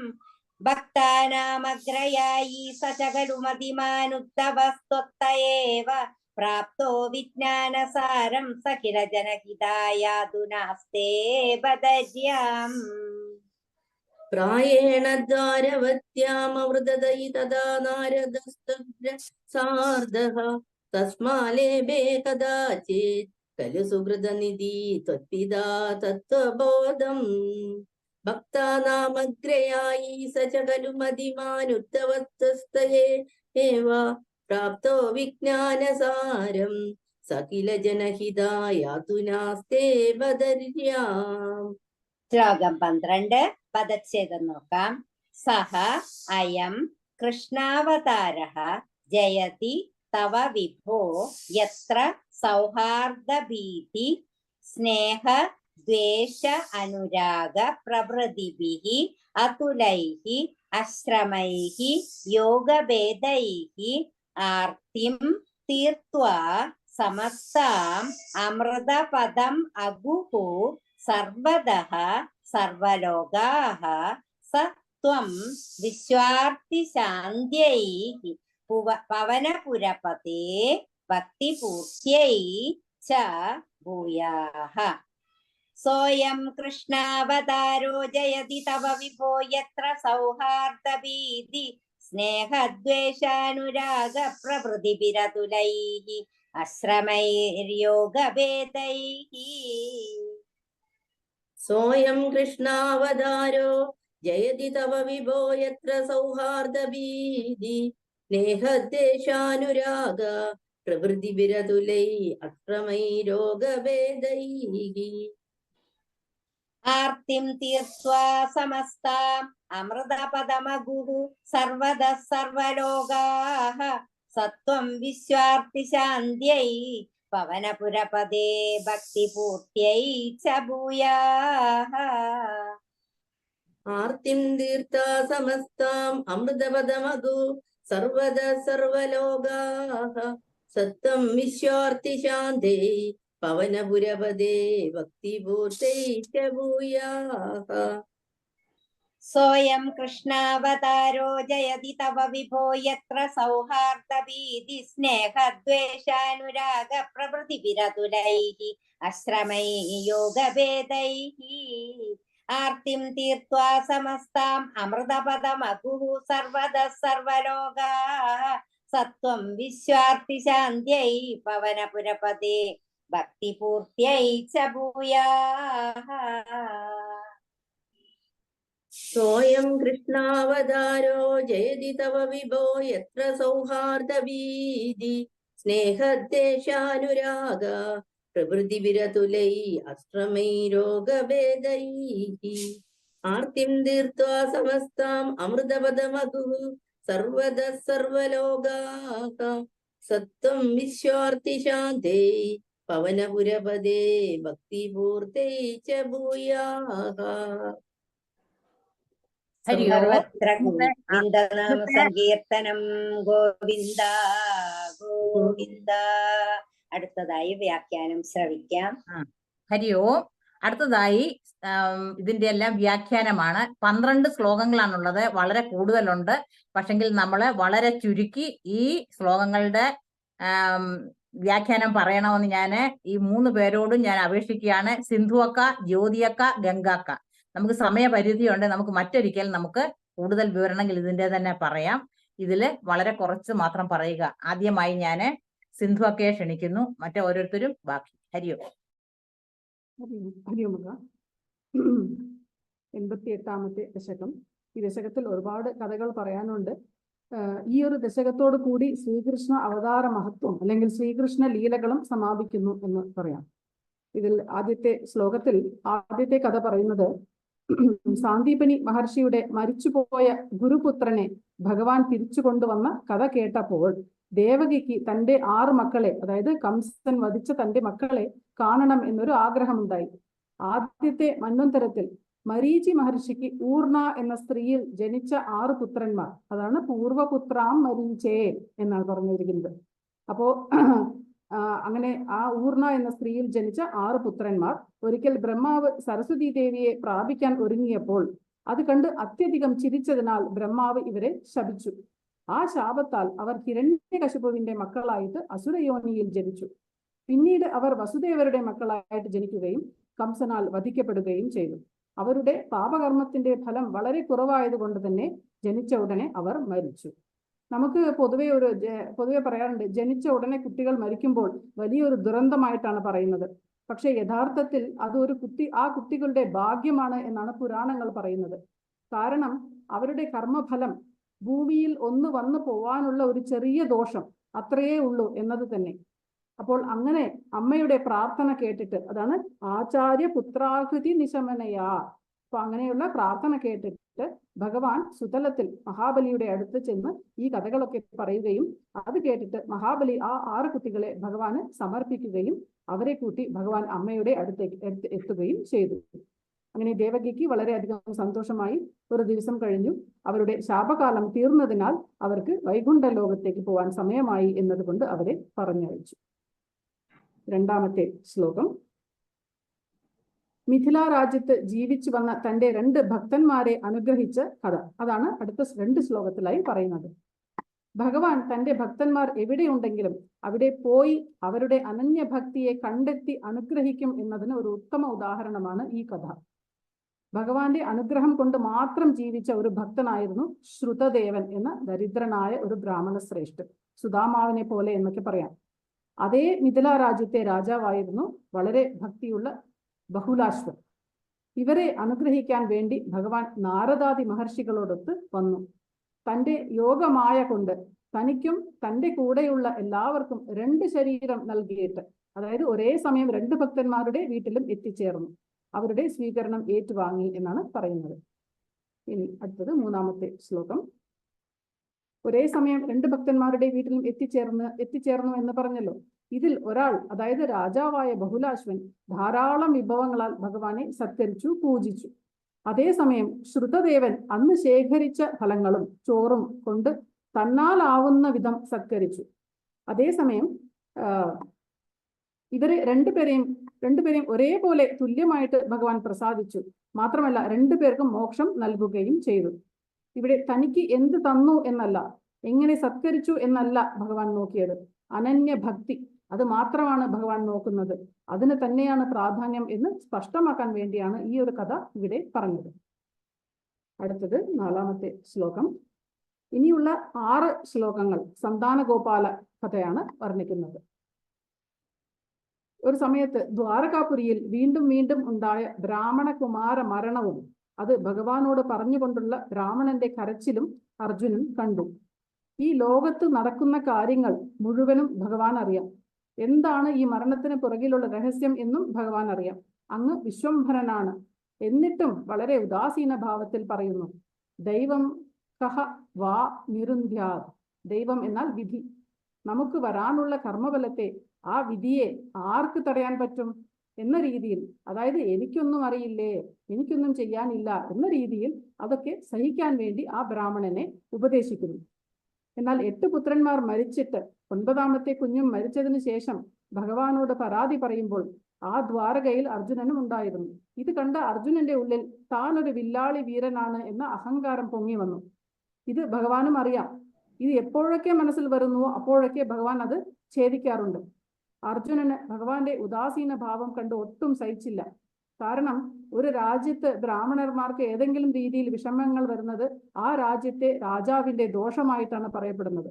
അപ്പോൾ രാജാവ് വേണ്ടത് ചെയ്യുക തന്നെ വേണം എന്നാണ് ശാസ്ത്രങ്ങൾ പറയുന്നത്. ആ ബ്രാഹ്മണന്റെ വിലാപം കണ്ടപ്പോൾ, ഇത്രയും കുഞ്ഞുങ്ങൾ മരിച്ചു എന്ന് പറഞ്ഞ് കരയുമ്പോൾ ഭഗവാൻ ഒന്നും ചെയ്യുന്നില്ല എന്ന് കണ്ടിട്ട് വളരെ ദേഷ്യം വന്നു. അങ്ങനെ അവരുടെ മുന്നിൽ വെച്ച് തന്നെ ആ ബ്രാഹ്മണന് വാക്ക് കൊടുക്കുകയാണ്, ഗാന്ധീവധാരിയായ ഞാൻ നിങ്ങളെ സഹായിക്കാം എന്നൊക്കെ പറഞ്ഞിട്ട്. ഇവിടെ മേൽപ്പത്തൂർ പറയുന്നു, ആ അർജുനന്റെ ഗർവം നിശേഷം ഇല്ലാതാക്കുവാൻ മനുഷ്യബുദ്ധി കൊണ്ട് അങ്ങയുടെ മാഹാത്മ്യം കാണാനുള്ള ബുദ്ധി മങ്ങിപ്പോയിരിക്കുന്നു. അങ്ങനെ മങ്ങിപ്പോയ അർജുനന്റെ ബുദ്ധിക്ക് ശ്രേഷ്ഠമായ ആ വൈകുണ്ഠ പദത്തെ കാണിച്ചു കൊടുക്കുന്നതിലൂടെ ആ തത്വത്തിലേക്ക് അർജുനെ ഉയർത്തണം എന്ന് വിചാരിച്ചിട്ടാണല്ലോ അങ്ങ് ഒന്നും മിണ്ടാതെ ഉദാസീന ഭാവത്തിൽ ഇരുന്നത് എന്ന് ഞാൻ വിചാരിക്കുന്നു എന്ന് മേൽപ്പത്തൂർ പറയുകയാണ്. അടുത്തത് 4ാമത്തെ ശ്ലോകത്തിലേക്ക് കിടക്കും. ഹരി ഓം. 4ാമത്തെ ശ്ലോകത്തിന് ശേഷം ഇപ്പൊ സന്താനഗോപാലം കഥയാണ് ഇപ്പൊ പറഞ്ഞുകൊണ്ടിരിക്കുന്നത്. സന്താനഗോപാലൻ കഥയില് നമ്മള് മനുഷ്യരായിട്ട് ജനിച്ചു കഴിഞ്ഞാൽ കാണിച്ചു കൂട്ടുന്ന ഓരോ പരാക്രമങ്ങള്, എത്ര ബുദ്ധിയില്ലായ്മകളാണ് മനുഷ്യരെ കാണിച്ചു കൂട്ടുന്നത് എന്നുള്ളത് അർജുനിലൂടെ നമുക്ക് കാണിച്ചു തരാണ് ഭഗവാൻ തരുന്നത്. ഭഗവാൻ നമ്മളോട് പറഞ്ഞിട്ടുണ്ട്, യോഗക്ഷേമം മഹാമ്യഹം എന്ന് ഓൾറെഡി പറഞ്ഞിട്ടുണ്ട് ഭഗവത്ഗീതയില്. നിങ്ങൾക്ക് വേണ്ടതെല്ലാം ഞാൻ തരാമെന്ന് ഭഗവാൻ പറഞ്ഞിട്ടുണ്ട്. പക്ഷെ നമ്മൾ എന്തിലേക്കാ പോണത്? നമുക്ക് വേണ്ടതിലേക്കല്ല നമുക്ക് ശ്രദ്ധ വരുന്നത്. നമ്മളെന്താണ് അതിനപ്പുറമുള്ളവരെ സംരക്ഷിക്കാൻ വേണ്ടി നടക്കുകയാണ് ചെയ്യുന്നത്. അപ്പൊ ഉണ്ടാകുന്ന പ്രശ്നങ്ങളാണ് സന്താനഗോപാലൻ കഥയിലൂടെ നമുക്ക് ഭഗവാൻ അർജുനനിലൂടെ കാണിച്ചു തരുന്നത്. ഒരിക്കലും ഇത് അർജുനനും ശ്രീകൃഷ്ണനും തമ്മിലുള്ള ഒരു ബന്ധമായിട്ട് എടുക്കരുത്. അങ്ങനെ എടുക്കുമ്പോൾ അതൊരു കഥയായിട്ട് നമ്മൾ മാറ്റി നിർത്തുകയാണ് ചെയ്യുന്നത്. ഓരോ അർജുനനും അർജുനൻ ആരാണ്? നമ്മൾ ഓരോരുത്തരാണെന്നുള്ളത് മനസ്സിലാക്കുക. ഈശ്വരൻ എന്നുള്ള ഭാവം ഭഗവാനിൽ ഉള്ളത് കൊണ്ട് ഭഗവാൻ നമുക്ക് കാണിച്ചു തരികയാണ് അർജുനനിലൂടെ. എന്താണ് ഭഗവാനും അർജുനനും തമ്മിലുള്ള വ്യത്യാസം? അർജുനൻ എന്ന് പറയുമ്പോൾ മനുഷ്യനാണ്. അപ്പൊ എന്താണ്? രജോ ഗുണം, തമോ ഗുണം, സാത്വിക ഗുണം 3ഉം ഉണ്ടാവും. എന്നാൽ ഭഗവാൻ എന്താണ്? ഈശ്വരൻ എന്ന് പറയുമ്പോൾ എന്താണ്? ആ സാത്വിക ഗുണം തെളിഞ്ഞു നിൽക്കുകയാണ്. അതുകൊണ്ടാണ് ഈശ്വരം എന്നുള്ള ഭാവം വരുന്നത്. അപ്പൊ നമുക്ക് നോക്കാം, 5ാമത്തെ ശ്ലോകം നോക്കാം. 5ാമത്തെ ശ്ലോകത്തില് പറയാണ്, അഷ്ടപുത്ര നഷ്ട. 8ാമത്തെ പുത്രൻ നശിച്ചപ്പോ, ഇപ്പോ സിന്ധുവൊക്കെ പറഞ്ഞു അവിടെ ബ്രാഹ്മണന്റെ പുത്രന്മാര് മരിക്കുന്നതിനെ കുറിച്ച് പറഞ്ഞു. 8 പുത്രന്മാര് മരിച്ചു. അപ്പോ ദ്വാരകയിലേക്ക് വിരുന്ന് വന്നിരിക്കുകയാണ്. ആര്? അർജുനൻ വിരുന്ന് വന്നിരിക്കുകയാണ്. ഭഗവാനോടുള്ള ആ സുഹൃത്ത് ബന്ധം ഒന്ന് പുതുക്കാനായിട്ട് വന്നിരിക്കുകയാണ്. ആ വന്ന സമയത്താണ് എന്ത് പറയണത്? 8 പുത്രന്മാര് മരിച്ച ബ്രാഹ്മണൻ 9ാമത്തെ പുത്രനും മരിച്ചിട്ട് വേവലാതിപ്പെടുകയാണ്, എന്നെ രക്ഷിക്കാൻ ആരും ഇല്ലല്ലോ എന്ന് പറഞ്ഞിട്ട്. അപ്പോ അഷ്ടപുത്ര നഷ്ട, ബ്രാഹ്മണന് 8 പുത്രന്മാര് മരിച്ചുപോയി. ഉപേക്ഷയ ജനാനാം സ്പഷ്ട കഷ്ടവാദ ജാത. അതായത് ഒരു രാജ്യത്ത് ഭരിക്കുന്ന ആള് നന്നല്ല എന്നുണ്ടെങ്കിൽ അവിടുത്തെ ബ്രാഹ്മണന്മാർക്ക് എന്നല്ല, പക്ഷിമൃഗാദികൾക്കും സാധാരണ ജനങ്ങൾക്കും എല്ലാവർക്കും എന്തായിരിക്കും എന്നാണ് പറയണത്? ദുരിതമായിരിക്കും എന്നാണ് പറയണത്. അപ്പോ നമ്മളിപ്പോ അനുഭവിക്കുന്നുണ്ട് അല്ലേ, ആ വേനൽ എന്ന് പറഞ്ഞിട്ടുള്ള ഒരു അസുരന്റെ ഒരു എന്താണ് കാലമായിരുന്നു അത്ര വേനൽക്കാലം. ഇന്ന് ആ വേനൽക്കാലം ഏത് രീതിയിലാണ് നമ്മൾ ഉഷ്ണിച്ച് അല്ലെ, ഒരു മഴയ്ക്ക് വേണ്ടി വേഴാമ്പലിനെ പോലെ നമ്മൾ കാത്തിരിക്കുകയാണ്. മനുഷ്യന്റെ പരിധി വിട്ടിട്ടുള്ള ആഗ്രഹങ്ങള്, ദുരാഗ്രഹങ്ങളാണ് ഇന്നത്തെ അവസ്ഥയിലേക്ക് നമ്മൾ എത്തിപ്പെടാനുള്ള കാരണം. നമുക്ക് വേറെ ആരെങ്കിലും കുറ്റം പറയാൻ പറ്റുമോ? ഒരാളെ നമുക്ക് കുറ്റം പറയാൻ പറ്റില്ല. മനുഷ്യരുടെ ആവശ്യത്തിൽ കവിഞ്ഞിട്ടുള്ള ആഗ്രഹങ്ങള്, അതായത് വേണ്ടതല്ല നമ്മൾ ചെയ്യണത്. പക്ഷിമൃഗാദികളൊക്കെ അവർക്ക് കൊടുത്തിട്ടുള്ള ഫ്രീഡം വേണ്ട രീതിയിൽ ഒരു പരിധിയിൽ ഉപയോഗിച്ച് അതിനെ വേണ്ട രീതിയിൽ നിലനിർത്തുന്നു. മനുഷ്യർ അങ്ങനെയാണോ ചെയ്യണത്? ഒരിക്കലും അല്ല അല്ലെ. അതിന്റെ തന്നെയാണ് നമ്മൾ ഇന്ന് അനുഭവിക്കുന്നത്. അപ്പൊ അത് പറയാണ്, ആ രാജ്യത്ത് ഭരിക്കുന്ന രാജാവിന്റെ എന്താണ് കഴിവില്ലായ്മയാണ് ആ ബ്രാഹ്മണൻ അനുഭവിക്കുന്നത് എന്ന് അവിടെയുള്ള ആൾക്കാർ പറയുമ്പോൾ അർജുനന് കൃഷ്ണനെക്കാട്ടും അത് പോരായ്മയായി എന്നുള്ളതാണ് പറയണത്. അപ്പൊ അങ്ങനെ പോരായ്മ ആവേണ്ട കാര്യമുണ്ടോ? അപ്പോ ആ അർജുനനിലെ ഞാൻ എന്ന ഭാവം, എനിക്ക് എന്തൊക്കെയോ സാധിക്കും, എന്നെ കൊണ്ട് ഈ ശക്തി നടത്തിക്കുകയാണ്, ഈ ഭഗവാൻ ഇത് നടത്തിക്കുകയാണ് എന്നുള്ള തിരിച്ചറിവ് ഇല്ല അർജുനന്. ഗീതോപദേശമൊക്കെ കഴിഞ്ഞിട്ടുണ്ട്, പക്ഷേ അതിലൊന്നും അർജുനന് ആ ബോധം പിന്നെയും വന്നിട്ടില്ല എന്നുള്ളതാണ് കാണുന്നത്. അപ്പൊ ആ അർജുനന് ആ ഒരു അഹങ്കാരം ആ ബ്രാഹ്മണന്റെ അടുത്ത് പറയാണ്. എന്താ പറയണത് നോക്കൂ. നവമ സൂതം മൃതൗ, 9ാമത്തെ പുത്രൻ കൂടി മരിച്ചപ്പോ പറയാണത്രേ, എന്താണ്, ബ്രാഹ്മണന്റെ നിലവിളി കേട്ടിട്ട് ഇനി ഉണ്ടാകുന്ന മകനെ എന്ത് ചെയ്യാം എന്നാണ് പറയണത്, ഞാൻ സംരക്ഷിക്കാം. കൃഷ്ണനെയും വേറെ ആരെയും നോക്കണ്ട, കാര്യം ഇത്രയും ആൾക്കാർ മരിച്ചു പോയിട്ട് ഈ കൃഷ്ണനൊന്നും നിന്നെ വന്ന് സഹായിച്ചില്ലല്ലോ, ഇനി ഞാൻ സംരക്ഷിക്കാം നിന്നെ എന്നുള്ളത് പറഞ്ഞു. അതാണ് കൃഷാനും സന്നിവേക്ഷിയെ ഇതി, അല്ല അങ്ങനെ എനിക്ക് സംരക്ഷിക്കാൻ പറ്റിയിട്ടില്ല എന്നുണ്ടെങ്കിൽ ഞാൻ അഗ്നിയിൽ ചാടിയിട്ട് എന്റെ ദേഹം ഉപേക്ഷിക്കും എന്നൊരു വാക്ക് കൊടുക്കുകയാണ് ചെയ്യുന്നത്. 6ാമത്തെ ശ്ലോകത്തിൽ പറയാണ്, സത്വാം അപൃഷ്ട്വ ദ്വിജനിലയ ഗത്വ, അതായത് അഭിമാനിയായിട്ടുള്ള അർജുനൻ എന്തു ചെയ്തു, ഭഗവാനോടൊന്നും ചോദിക്കാൻ നിന്നില്ല. കാര്യം ഭഗവാന്റെ ആ പരിധിയിലൊന്നും നിൽക്കണതല്ല, എനിക്ക് സാധിക്കും എന്ന് പറഞ്ഞിട്ട് അവിടെ പോയിട്ട് ബ്രാഹ്മണന്റെ ഗ്രഹത്തിൽ പോയിട്ട് എന്ത് ചെയ്തു എന്നാണ് പറയണത്. സഹസ ദൃഷ്ടനഷ്ടേ എന്ന് പറഞ്ഞു കഴിഞ്ഞാല് അല്ല, അതിന് മുന്നേ ഉണ്ട് ബാണജാലേ മഹാസ്ത്രീ. എന്തു ചെയ്തു, അർജുനന്റെ കയ്യിലുള്ള ശരങ്ങളെല്ലാം കൂടിയിട്ട് ഒരു ഈറ്റില്ലം ഉണ്ടാക്കി എന്നുള്ളതാണ് പറയുന്നത്. ആ ഈറ്റില്ലത്തിൽ നിന്ന് പിന്നെ ആർക്കും കുട്ടിയെ കൊണ്ടുപോകാൻ പറ്റില്ലല്ലോ എന്നുള്ള രീതിയിൽ. അപ്പൊ എന്താ ഉണ്ടായത്, പ്രസവിച്ച ഉടനെ എന്താ ഉണ്ടായത് എന്നാ പറയണത്, ദൃഷ്ടനഷ്ടേ, കുട്ടിയെ കാണാനൊന്നുമില്ല, പ്രസവിച്ച കുട്ടി എവിടെയാന്ന് തന്നെ കാണാനില്ല. അപ്പൊ എത്രമാത്രം ഉണ്ട് അർജുനന്റെ ഈറ്റില്ലത്തിന്റെ പവർ എന്നുള്ളതൊന്ന് ആലോചിച്ച് നോക്കൂ. ഭഗവാൻ വിചാരിച്ചാൽ സാധിക്കാത്ത കാര്യങ്ങൾ ഒന്നും ഇല്ല എന്നുള്ളത് എടുത്തെടുത്ത് കാണിച്ചു തരികയാണ് ഭാഗവതം നമ്മളുടെ അടുത്ത്. അപ്പൊ അത് പറയാണ് അന്യ സുരവര നഗരി. എന്നിട്ട് എന്ത് ചെയ്തു, അർജുനന് ഭയങ്കരമായിട്ടുള്ള പവർ ഉണ്ട്. അതായത് സ്വന്തം ശരീരം വെച്ചിട്ട് തന്നെ ഒരു യോഗൈശ്വര്യം അർജുനനുള്ളത് കൊണ്ട് അർജുനന്റെ ശരീരം വെച്ചിട്ട് എല്ലാ ലോകങ്ങളിലും ഡയറക്റ്റ് കയറി ചെല്ലാനുള്ള പവർ ആർക്കുണ്ട്, അർജുനനുണ്ട്. അപ്പൊ ഈ കുട്ടി എവിടേക്കാണ് പോയത് എന്നുള്ളത് അന്വേഷിച്ചുകൊണ്ട് അർജുനൻ എല്ലാ ലോകങ്ങളിലെല്ലാം തെരഞ്ഞു നടന്നു എന്നുള്ളതാണ് പറയുന്നത്. ആ ലോകങ്ങളിലെല്ലാം ചെന്നപ്പോഴും എന്തുണ്ട്, ഇതിൽ കാണാനില്ല, കുഞ്ചിനെ കാണാനില്ല എന്നുള്ളതാണ് പറയണത്. അപ്പൊ അങ്ങനെ പോയിട്ട് കാണാതായപ്പോ അർജുനന് വിഷമായി. അതാണ് പറയുന്നത്, നമ്മൾക്ക് ബുദ്ധി ഉണ്ടെങ്കിലും ആ ബുദ്ധിയെ ആർക്ക് വിട്ടുകൊടുക്കണം, ഭഗവാന് വിട്ടുകൊടുക്കണം. ഒരിക്കലും ഞാൻ എന്ന ഭാവം അത് ഭഗവാൻ നമുക്ക് തരികയില്ല. അങ്ങനെ ഒരു ഭാവത്തിൽ നമ്മൾ ഭഗവാനെ സമീപിച്ചു കഴിഞ്ഞാൽ നമ്മൾ കിടന്ന് വട്ടയിട്ടും തിരിയും എന്നുള്ളതല്ലാതെ ഒരു അച്ചീവ്മെന്റ് എന്ന് പറയുന്നത് നമ്മളുടെ ജീവിതത്തിൽ ഉണ്ടാവില്ല. ഞാൻ ഒന്നുമല്ല ഭഗവാനെ, ഭഗവാനാണ് എന്നെ നടത്തിക്കുന്നത്, ഭഗവാന്റെ കയ്യിൽ ഒരു പാവക്കുട്ടിയാണ് ഞാന് എന്നുള്ള ഭാവത്തിൽ നമ്മൾ സമർപ്പിച്ചോളൂ, എവിടെ വേണമെങ്കിലും നമുക്ക് എത്താനായിട്ട് സാധിക്കും. അവിടെ അത് മാത്രമേ രക്ഷയുള്ളൂ, വേറെ ഒന്നും ഒരു രക്ഷയില്ല. അപ്പൊ അതാണ് പറയണത്. അത് കണ്ടപ്പോ അർജുനന് മനസ്സിലായി, എന്റെ ഈ യോഗേശ്വര്യം കൊണ്ടൊന്നും ഒരു കാര്യമില്ല, എന്റെ കയ്യിൽ നടക്കാത്തതാണ്. ഇനിയിപ്പോ ബ്രാഹ്മണനെ പോയി കാണാനൊന്നും പറ്റില്ല, എങ്ങനെ ഞാൻ വലിയ വീമ്പൊക്കെ പറഞ്ഞതല്ലേ, ഇനിയിപ്പോ അയാളുടെ മുഖത്ത് എങ്ങനെ പോയി നോക്കും, നേരെ പോയിട്ട് തീയില് ചാടാനായിട്ട് ശ്രമിക്കുകയാണ്. അപ്പോഴാണ് പറയണത് ഭവത സസ്മിതം വാരിത അഭൂത. അവിടെ വന്നിട്ട് ഭഗവാൻ പുഞ്ചിരിച്ചോണ്ട് അർജുനനെ കൂട്ടിപ്പിടിക്കുകയാണ്. കാരണം അർജുനന് ബുദ്ധിയില്ലായ്മ കാണിച്ചതല്ലേ, ഭഗവാന് വിടാൻ പറ്റില്ലല്ലോ, ഭക്തനായി പോയില്ലേ. അപ്പോ അതുകൊണ്ട് പോയിട്ട് പിടിക്കുകയാണ്. അതിനുശേഷം എന്താണ് ഉണ്ടായതെന്ന് നോക്കൂ. അതിനുശേഷം 7ാമത്തെ ശ്ലോകത്തിൽ പറയണത് എന്താന്ന് വെച്ചാല് ഭഗവാൻ അർജുനനെയും കൂട്ടി പോവുകയാണ്. എവിടേക്ക് പോവാണ്, ചക്രവാളങ്ങളെല്ലാം കടന്നു പോയിട്ട് എവിടേക്ക് എത്തിയെന്നാണ് പറയണത്, ചക്രം ശുക്ലീഷ്ട ദൃഷ്ടിയും, അതായത് വളരെ ഇരുണ്ട ഒരു സ്ഥലത്തു കൂടെ പോയതിനു ശേഷം അപ്പൊ ഭഗവാന്റെ സുദർശന ചക്രത്തിന്റെ തീക്ഷ്ണമായ വെളിച്ചത്തിലൂടെ ആർക്ക് കാണാൻ പറ്റി, അർജുനനെ കാണാൻ പറ്റി. ദൂരം കിമപി പദം പ്രാദർശ, അതായത് യാതൊരു വിധത്തിലുള്ള തമോ ഗുണവും രജോ ഗുണവും ഒന്നും ഇല്ലാത്ത സാത്വിക ഗുണം നിറഞ്ഞു നിൽക്കുന്ന വൈകുണ്ഠപുരി അർജുനന് കാണിച്ചു കൊടുത്തു എന്നുള്ളതാണ് പറയുന്നത്. ആ വൈകുണ്ഠപുരിയില് അനന്തശായിയായിട്ട് ആര് കിടക്കുകയാണ് ചെയ്യുന്നത്, നാരായണസ്വാമി കിടക്കുന്നത് കാണിച്ചു കൊടുത്തു ഭഗവാൻ. ആർക്ക്, അർജുനന് എന്നുള്ളതാണ് പറയുന്നത്. നോക്കൂ, ആ ഭഗവാനോട് കൂടി നമ്മൾ ചേരുമ്പോ മാത്രമാണ് ആ ഒരു മോക്ഷപ്രാപ്തി എന്നുള്ളത് നമുക്ക് സാധിക്കുള്ളൂ എന്നുള്ളത് ഭഗവാൻ പിന്നെയും എടുത്തു കാണും. നമ്മൾ തെറ്റുകൾ ചെയ്യും, കാരണം മനുഷ്യരെ അങ്ങനെയാണ് ഭഗവാൻ സൃഷ്ടിച്ചിരിക്കുന്നത്. അപ്പോ അതിൽ നിന്നെല്ലാം കടന്നു പോയിട്ട് ആ ഭഗവാനാണ് എല്ലാം എന്നുള്ള തിരിച്ചറിവ് നമുക്ക് ഉണ്ടാവട്ടെ എന്നുള്ളതാണ് ഈ 7ാമത്തെ ശ്ലോകം കൊണ്ട് ഉദ്ദേശിക്കുന്നത്.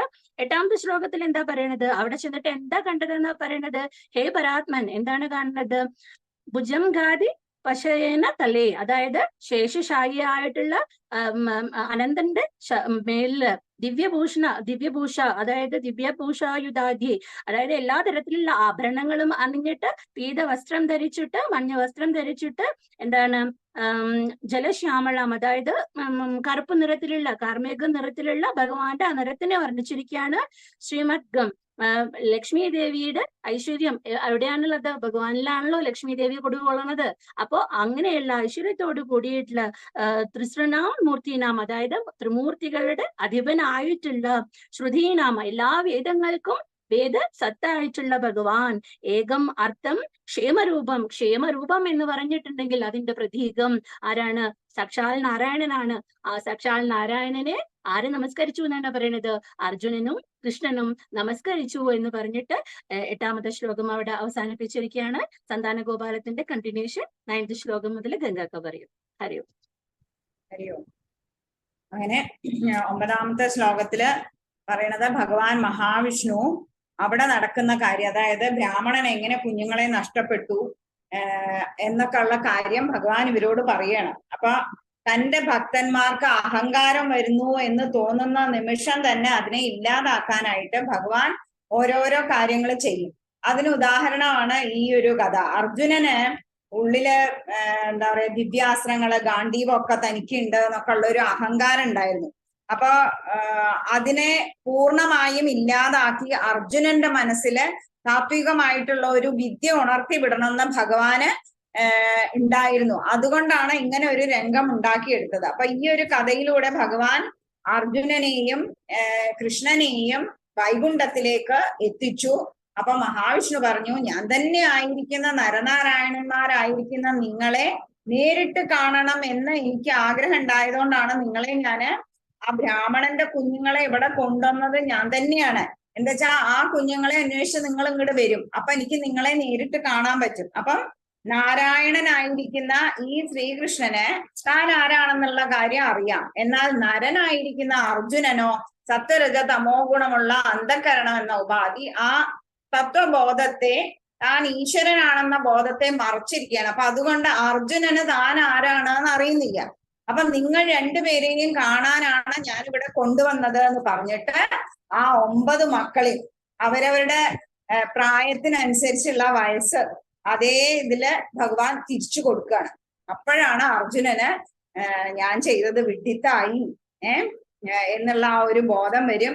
ഇത് പരമാത്മ ചൈതന്യം തന്നെയാണ് ഞാൻ പലപ്പോഴായിട്ട് സാധാരണ മനുഷ്യനായിട്ട് കണ്ടു എന്നിട്ടുള്ള ആ ഒരു കുറ്റബോധം. അപ്പൊ ആ ഒരു കുറ്റബോധം മൂലം അർജുനന് തത്വബോധം ഉണ്ടായി. അതിനു വേണ്ടിയിട്ടാണ് വൈകുണ്ഠത്തിലേക്ക് മഹാവിഷ്ണു അവിടെ അർജുനനെ എത്തിച്ചത്.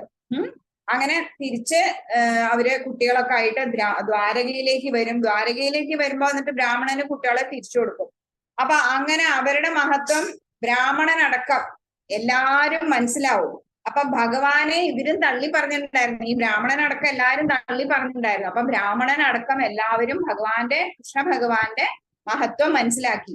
അപ്പൊ ദ്വാരകാവാസികൾക്ക് ഒരു കഥ കൂടെ ആയി തീർന്നു എന്നാണ് ഭട്ടതിരിപ്പാട് പറയണത്. ഭഗവാന്റെ കാര്യങ്ങള്, ഭഗവാന്റെ ലീലകൾ വർണ്ണിക്കാനുള്ള മറ്റൊരു കഥ കൂടി ഈ ഒരു ഇതിലുകൂടി ഭഗവാൻ കൊടുത്തു എന്നാണ് പറയണത്. പിന്നെ അടുത്ത ശ്ലോകം 10ാമത്തെ ശ്ലോകത്തില് ഈ 3 ശ്ലോകങ്ങളിലെ ഭഗവാന്റെ മഹത്വത്തെ വർണ്ണിക്കുകയാണ് ചെയ്യുന്നത്. പിന്നീട് നടന്ന കാര്യങ്ങളെ വെറുതെ ഒന്ന് പരാമർശിച്ചുകൊണ്ട് ഭഗവാന്റെ ശ്രീകൃഷ്ണ അവതാര ലീലകൾ ഈ ഒരു ദശകത്തോടെ അവസാനിക്കുകയാണ്. അപ്പൊ ഭൂമിക്ക് 10ാമത്തെ ശ്ലോകത്തിൽ പറയണത് ഭൂമിക്ക് ഭാരമായി തീർന്ന ദുഷ്ടന്മാരെ നിഗ്രഹിക്കുക എന്ന വ്യാജേന അത് കാരണമാണ് എന്നേ അർത്ഥമുള്ളൂ. തന്റെ പാതാരവിന്ദങ്ങളെ ആശ്രയിച്ചിരിക്കുന്നവർക്ക് മോക്ഷം നൽകാൻ വേണ്ടിയിട്ടാണ് ഭഗവാൻ അവതരിച്ചത്.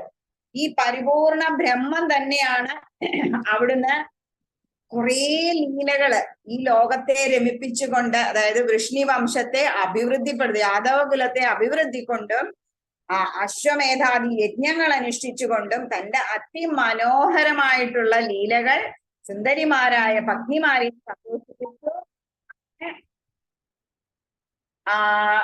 ഒരു സാധാരണ മനുഷ്യന്റെ പുറംചട്ട അണിഞ്ഞ് പരിപൂർണ ബ്രഹ്മസ്വരൂപം അവിടെ ആ യദുകുലത്തിൽ നടനമാടി. യദുകുലത്തിൽ ഒരു സൂര്യ തേജസ്സായിട്ട് അങ്ങ് വിളങ്ങിയല്ലോ ഭഗവാനെ എന്നാണ് ഭട്ടതിരിപ്പാട് പറയണത്. അപ്പൊ ഭൂമിക്ക് ഭാരമായി തീർന്ന ദുഷ്ടന്മാരെ നിഗ്രഹിക്കുക എന്നത് ഒരു കാരണം മാത്രമേ ഉള്ളൂ. അപ്പൊ ഇനി വരാൻ പോകുന്ന കലിയുഗത്തിൽ അനേകം കഷ്ടതകൾ നിറഞ്ഞ സമയത്ത് ആളുകൾക്ക് പാടി രസിക്കാൻ ഭഗവാനെ മനസ്സുറപ്പിച്ച് വെക്കാൻ ഒരുപാട് കഥകൾ വേണം. അതിനായിട്ടാണ് താൻ ജനിച്ച് വീണ അന്ന് മുതൽ തുടങ്ങിയതാണ് ഭഗവാന്റെ കഥകൾ അല്ലെ. ഓരോരോ കഥകൾ പാടിയാലും പറഞ്ഞാലും തീരാത്തത്ര കഥകളുമായിട്ട് ഭഗവാനായ യദുവംശത്തിലെ യാദവന്മാരുടെ ഇടയില് ഒരു സൂര്യ തേജസ്സിനെ പോലെ വിളങ്ങിയല്ലോ. ഒരുപാട് കഥകളുണ്ട്, മോക്ഷ കഥകളാണ്. ഒരുപാട് പേർക്ക് മോക്ഷം കൊടുത്തു ഭഗവാൻ അല്ലെ. ഭഗവാന്റെ എന്താ പറയാ പൂതന മുതൽ അങ്ങോട്ട് ഒരുപാട് പേർക്ക് മോക്ഷം കിട്ടി. അപ്പൊ ഇതൊക്കെ ഞങ്ങളെ അനുഗ്രഹിക്കാനാണ് യദുവംശത്തിൽ അങ്ങ് തിളങ്ങിയല്ലോ എന്ന് പറഞ്ഞാണ് 10ാമത്തെ ശ്ലോകം അവസാനിപ്പിക്കുന്നത്. അടുത്ത ശ്ലോകത്തിൽ പറയണത് ഭഗവാൻ ഉദ്ധവർക്ക് കൊടുത്ത ഉപദേശം അതേപോലെ വസുദേവർക്ക് ഒരു ഉപദേശം കൊടുക്കുന്നുണ്ട്. അപ്പം ഈ ഭഗവാന് പോവാനായി ഭഗവാന്റെ ലീലകളൊക്കെ അവസാനിപ്പിച്ച് ഭഗവാൻ തന്റെ സ്വധാമത്തിലേക്ക് മടങ്ങും, അതിനുള്ള തയ്യാറെടുപ്പാണ് എന്ന് മനസ്സിലാക്കിയപ്പം ഓരോരോ മഹർഷിമാരും ഇടയ്ക്കിടയ്ക്ക് വന്ന് ഭഗവാനെ കാണാൻ ഇങ്ങനെ വരും. അപ്പൊ നേരിട്ട് കാണിക്കുന്ന ഭഗവാൻ കാണിക്കുന്ന ലീലകൾ കാണണം, അതിന് വേണ്ടിയിട്ടാണ് ഇവരൊക്കെ വരുന്നത്. നാരദരാജ എന്താ ചെയ്യാത്ത ഇടയ്ക്കിടയ്ക്ക് വന്ന് ഭഗവാന്റെ ദ്വാരകയിൽ താമസിച്ചിട്ട് മടങ്ങും. നാരദർക്ക് ഭഗവാനെ അത്രയധികം സ്നേഹമാണ് അല്ലെ, ഭക്തിയാണ്. അപ്പൊ ഭക്തിരസത്താൽ ഹൃദയം അലിഞ്ഞ് അദ്ദേഹം ഇടയ്ക്കിടയ്ക്ക് ദ്വാരകയിൽ വരും. അപ്പം ദ്വാരകയിൽ ഇങ്ങനെ നാരദര് വരുമ്പോ നാരദർക്ക് ഒരു ഡ്യൂട്ടി കൊടുത്തു ഭഗവാൻ. എന്ത്? വസുദേവർക്ക് തന്റെ അച്ഛനായിട്ടുള്ള ഭഗവാൻ പുത്രനായി ജനിച്ചതുകൊണ്ടാണ് ആ പിതാവ് ഇത്ര അധികം അനുഗ്രഹീതനായത് അല്ലെ. അപ്പൊ അങ്ങനെയുള്ള വസുദേവർക്ക് നാരദ മഹർഷിയെ കൊണ്ട് ഒരു ഉപദേശം, തത്വോപദേശം കൊടുത്തു. അപ്പൊ അത് കഴിഞ്ഞിട്ട് ഭഗവാന്റെ ഓരോരോ പ്രവൃത്തികൾ കണ്ടപ്പോ ഉദ്ധവർക്ക് മനസ്സിലായി ഭഗവാൻ തന്റെ അവതാര ലീലകൾ അവസാനിപ്പിച്ച് പോവാണ് എന്ന് മനസ്സിലായപ്പോ ഉദ്ധവര് കരഞ്ഞുകൊണ്ട് പറഞ്ഞു, ഭഗവാനെ എന്നെയും കൊണ്ടുപോകണം, ഭഗവാൻ പോവാന്ന് വെച്ചാൽ എന്നെയും കൊണ്ടുപോകണം, എന്നെ തനിച്ചാക്കി പോവല്ലേ ഭഗവാനെ എന്ന് പറഞ്ഞിട്ട് ഉദ്ധവര് കരയാൻ തുടങ്ങി. അപ്പൊ എന്ത് പറഞ്ഞു ഭഗവാൻ? ഒരു നിമിഷം പോലും എനിക്ക് അങ്ങില്ലാതെ വയ്യാന്നൊക്കെ പറഞ്ഞിട്ടാണ് ഉദ്ധവര് കരയണത്. അപ്പൊ ഭഗവാൻ പറയാണ് നമ്മളെ ഉയർത്തേണ്ടത് നമ്മൾ തന്നെയാണ്. അപ്പൊ നമ്മൾക്ക് ഭഗവാനിലേക്ക് എത്തണം, ആ ഒരു എന്താ പറയാ ഉയർച്ച വേണമെന്നുണ്ടെങ്കിൽ നമ്മൾ അതിന് ശ്രമിക്കണം. അപ്പൊ അതിനെന്ത് വേണം? ഭഗവാന്റെ അനുഗ്രഹം വേണം. അപ്പൊ എന്റെ അനുഗ്രഹം എപ്പോഴും ഉണ്ടാവും, നീ അതിനു വേണ്ടി പ്രയത്നിക്കണം എന്ന് പറഞ്ഞ് ഭഗവാൻ ഉദ്ധവർക്ക് ഉപദേശം കൊടുത്തു. ഈ ഉപദേശമാണ് ഉദ്ധവഗീത എന്ന പേരിൽ ഭയങ്കര പ്രസിദ്ധമായിട്ടുള്ളത്. അപ്പൊ ഇവിടെ അങ്ങനെ ഒന്ന് പരാമർശം നടത്തുമെന്ന് മാത്രമേ ഉള്ളൂ. ഇനി അങ്ങോട്ട് അതായത് വസുദേവർക്ക് നാരദർ കൊടുത്ത ഉപദേശവും ഉദ്ധവർക്ക് ഭഗവാൻ കൊടുത്ത ഉപദേശവും മേൽപ്പത്തൂർ അദ്ദേഹത്തിൻ്റെതായ രീതിയിൽ ഇനിയുള്ള 10 ദശകങ്ങളിലെ ഈ ഉപദേശങ്ങളും താത്വികമായിട്ടുള്ള മറ്റു കാര്യങ്ങളൊക്കെയാണ് പറഞ്ഞുകൊണ്ടിരിക്കുന്നത്. ഈ ഒരു ദശകത്തോടെ ഭഗവാന്റെ ലീലകൾ ഒരുവിധം അവസാനിച്ചു കഴിഞ്ഞിരിക്കണം. അപ്പം ഭക്തിക്കും ഭഗവാന്റെ ഭക്തശിരോമണിയായ ബുദ്ധിമാനായ ഉദ്ധവർ എന്ത് ചെയ്തു? ഭഗവാനിൽ നിന്ന് തന്നെ ഭാഗവത രഹസ്യം നേടിയെടുത്തു. ഭഗവാനെ ഉദ്ധവർ എന്നിട്ട് എന്താ ചെയ്തത്? തന്റെ ഭക്തജനങ്ങളെ, ഭഗവാന്റെ ഭക്തജനങ്ങളെ ഉദ്ധരിക്കാൻ വേണ്ടി ഭഗവാന്റെ നിർദ്ദേശം അനുസരിച്ച് ഇപ്പോഴും കൃഷ്ണഭക്തിയിൽ വസിക്കുന്നു എന്നുള്ളതാണ് ഉദ്ധവരെ കുറിച്ചുള്ള പ്രസിദ്ധി. അപ്പൊ ഭഗവാൻ തന്റെ ലീലകൾ അവസാനിപ്പിച്ച് തിരിച്ചു പോകാൻ തുടങ്ങി എന്ന് മനസ്സിലാക്കി ഉദ്ധവർക്ക് ഉപദേശം കൊടുത്തു. ആ ഉപദേശം ഭക്തജനങ്ങളിൽ എത്തിക്കുക എന്നുള്ള ഒരു കാര്യം ചെയ്തുകൊണ്ട് ഉദ്ധവർ ഇപ്പോഴും ഉണ്ട് എന്നതാണ് പറയുന്നത്. അപ്പൊ ഇവിടെ വേറൊരു കാര്യം ഭഗവാൻ പറയുന്നുണ്ട്. അതൊക്കെ നമുക്ക് അറിയുന്ന കാര്യങ്ങളാണ്. അപ്പൊ അതായത് ദ്വാരക സമുദ്രത്തിലെടുക്കും, അപ്പൊ അതിനു മുന്നേ സ്ത്രീകളെയൊക്കെ അവിടുന്ന് മാറ്റണം. അതൊക്കെ ഉദ്ധവരോടാണ് പറയണത്. പ്രഭാസ തീർത്ഥത്തിലേക്ക് കൊണ്ടുപോകണം. പിന്നെ അർജുനൻ അന്ന് ഹസ്തിനപുരിയിലാണ്. അപ്പൊ അർജുനന്റെ അടുത്തേക്ക് കുറച്ച് സ്ത്രീകളെ വിടണം എന്നൊക്കെ ഇങ്ങനെയുള്ള കാര്യങ്ങളൊക്കെ ഉദ്ധവരെയാണ് പറഞ്ഞു ഏൽപ്പിച്ചിരിക്കുന്നത്. ഭഗവാൻ പൂജിച്ചിരുന്ന ആ പാതാള ശില കൊണ്ടുള്ള പാതാള ശില അല്ലെ, ആ മഹാവിഷ്ണുവിന്റെ വിഗ്രഹം അത് ഉദ്ധവരുടെ കയ്യിൽ കൊടുത്തു. ഇതും വേണ്ട വിധത്തിൽ സ്ഥാപിക്കണം എന്ന് പറഞ്ഞു. എന്നിട്ട് ദ്വാരക കടലെടുത്തു. ഉദ്ധവർക്ക് അറിയാം ഈ വിഗ്രഹത്തെ എങ്ങനെയാണെന്ന്. അപ്പം ഗുരു ബൃഹസ്പതിയുടെ അടുത്ത് കൊണ്ടുപോയി കൊടുത്തു. ബൃഹസ്പതിയും വായു ഭഗവാനും കൂടെ, വായുദേവനും കൂടെ തെക്കു ദിക്കിലേക്ക് യാത്ര തിരിച്ചു. അവിടെ രുദ്രകുളത്തിൽ മുങ്ങിക്കുളിക്കുന്ന പരമശിവനെ കണ്ടു. ശിവഭഗവാന്റെ നിർദ്ദേശപ്രകാരമാണ് ഗുരുവായൂരില് ഭഗവാന്റെ പ്രതിഷ്ഠ നടത്തിയത്. നമുക്കൊക്കെ കലിയുഗത്തില് നമുക്കൊക്കെ ആനന്ദിക്കാൻ വേണ്ടിയിട്ട്, നമുക്കൊക്കെ സമാധാനിക്കാൻ വേണ്ടിയിട്ട്, നമുക്കൊക്കെ എപ്പോഴും അനുഗ്രഹമായിക്കൊണ്ട് ഗുരുവായൂരപ്പൻ അവിടെ വിലസി. അത് ഗുരുവായൂരപ്പന്റെ അടുത്ത് തന്നെ മമ്മിയൂരപ്പനായിട്ട് ശിവഭഗവാനും അവിടെ തന്നെ പ്രതിഷ്ഠ നടത്തി. അപ്പൊ ഒരിക്കലും ഭഗവാന്റെ എന്താ സമയമായി, ഭഗവാൻ പോവാനായി. അപ്പൊ വേടന്റെ അമ്പ് കൊണ്ടു. അപ്പൊ വേടന്റെ അടുത്ത് എന്താ പറയണത്? ഒരിക്കലും വേദനിക്കരുത്, എന്റെ നിശ്ചയമാണ് ഇങ്ങനൊരു അമ്പേറ്റ് മരിക്കണം എന്നുള്ളത്. അപ്പൊ തന്നെ ബലരാമനും യോഗശക്തിയില് കാലം ചെയ്തു. പിന്നെ അനുഗമിച്ചത് ആരാണ്? ദാരുകനാണ്. അപ്പൊ ദാരുകനോട് പറയും, ദ്വാരകയിൽ പോയി പറയണം ഞാന് എന്റെ ഇത് കഴിഞ്ഞു. അപ്പൊ ദാരുകൻ ഇങ്ങനെ കാണുകയാണ് ഭഗവാൻ രഥത്തില് മുകളിലേക്ക് പോണത്. കണ്ട ആള് ദാരുകനാണ്. അങ്ങനെ ഭഗവാന്റെ അവതാരം, ഒരു തുലനം ചെയ്യാൻ പറ്റാത്ത ഒരു അവതാരം. ആ ഭഗവാനിലേക്കുള്ള മനസ്സ് നമ്മൾ എത്തിക്കാൻ വേണ്ടിയിട്ടാണ് ഭഗവാൻ നമുക്ക് നിരവധി യോഗങ്ങളൊക്കെ, ഭക്തിയോഗം, കർമ്മയോഗം, ജ്ഞാനയോഗം എന്നുള്ള യോഗങ്ങളൊക്കെ തന്നിട്ടുള്ളത്. അതൊക്കെ ഉപയോഗിച്ച് ഏതാണോ നമ്മുടെ മനസ്സിന് നമുക്ക് ഇണങ്ങുന്നത് അത് സ്വീകരിച്ച് ഭഗവാനിലേക്ക് എത്തുക. അപ്പൊ പരിപൂർണനായ ഭഗവാനെ ഇന്ദിരവടിയുടെ പ്രസിദ്ധമായ ഈ ഒരു കൃഷ്ണാവതാരം സർവോത്കർഷേണ ഞങ്ങള് വർത്തിക്കുകയാണ്. എല്ലായിടത്തുമുള്ള എല്ലാ ജനങ്ങളും ശ്രീകൃഷ്ണാവതാരത്തിൽ സൗഹാർദ്ദം, ഭീതി, സ്നേഹം, ദ്വേഷം, അനുരാഗം ഇതൊക്കെ ഏറ്റവും കിടയറ്റവയും ക്ലേശമില്ലാത്തവയുമായ യോഗവിശേഷങ്ങളാൽ എല്ലാ ദുഃഖങ്ങളെയും തരണം ചെയ്ത് മുക്തിപദം പ്രാപിക്കാൻ വേണ്ടി ഭഗവാനെ ഗുരുവായൂരപ്പ നിന്തിരുവടി എല്ലാ സന്താപങ്ങളുടെയും ശമനത്തിനും ഭക്തിയുടെ പരിപൂർണതയ്ക്കുമായിട്ട് കൂടെ ഉണ്ടാവണേ, ഭവിക്കണേ എന്ന് പറഞ്ഞുകൊണ്ടാണ് ഈ ഒരു ദശകം ഭട്ടതിരിപ്പാട് അവസാനിപ്പിക്കുന്നത്. ആ ഒരു ഉണ്ണികൃഷ്ണൻ, സാക്ഷാൽ ഗുരുവായൂരപ്പൻ നമ്മൾക്ക് ഓരോരുത്തർക്കും നമ്മളുടെ വേദനകൾ അകറ്റി നമ്മളുടെ മനസ്സിന് സമാധാനം തന്ന് നമ്മളെ ഓരോരുത്തരെയും അനുഗ്രഹിക്കണേന്ന് കൃഷ്ണ ഗുരുവായൂരപ്പ നമുക്കും പ്രാർത്ഥിക്കാം. ഹരേ നാരായണ. ഹരിയോ. കായേന വാചാ മനസേന്ദ്രിയൈർവാ ബുദ്ധ്യാത്മനാ വാം പ്രകൃതി സ്വഭാവാത് കരോമി യദ്യത് സകലം പരസ്മൈ ശ്രീമന്നാരായണായേതി സമർപ്പയാമി. ഹരേ ഹരേ ഹരേ നാരായണ. ഹരിയോ. ഇന്നത്തെ നാരായണീയ പഠനം ഇന്ന് ഇവിടെ പൂർത്തിയായിരിക്കുകയാണ്. ധ്യാന ശ്ലോകം ചൊല്ലിയ ലതാ ദിവാകറക്ക, ഗൈഡൻസ് ചെയ്ത സരോജിനിയക്ക, ഗിരിജാക്ക, രമാക്ക, റെപ്പറ്റീഷൻ ചെയ്ത സുകുമാരിയക്ക, ബിനിയക്ക, പ്രഭാക്ക, കൂടാതെ ഇന്ന് ചുരുങ്ങിയ സമയം കൊണ്ട് നല്ല രീതിയിൽ വ്യാഖ്യാനം ചെയ്ത സിന്ധു അനന്തക്ക, ജ്യോതിയക്ക, ഗംഗക്ക, ഇവർക്കും ബായ്ക്കപ്പിൽ ഉണ്ടായിരുന്ന നമ്മുടെ രത്നവല്ലിയക്കും അതേപോലെ ഇന്നിവിടെ വന്ന എല്ലാ ശ്രോതാക്കൾക്കും സമിതിയുടെയും എന്റെയും മറ്റുള്ള എല്ലാവരുടെയും പേരിൽ ഞാൻ നന്ദി രേഖപ്പെടുത്തുന്നു. കൂടാതെ വീഡിയോ എഡിറ്റ് ചെയ്യുന്ന നമ്മുടെ സുനൈനാക്കയ്ക്കും SPYSS സമിതിക്കും നന്ദി പറയുന്നു. എല്ലാവർക്കും ഒരിക്കൽ കൂടി നന്ദി പറഞ്ഞുകൊണ്ട് നമുക്ക് ഇവിടെ നിർത്താം. ഇനി അടുത്ത ചൊവ്വാഴ്ച നമുക്ക് വീണ്ടും കാണാം. ഹരിയോ.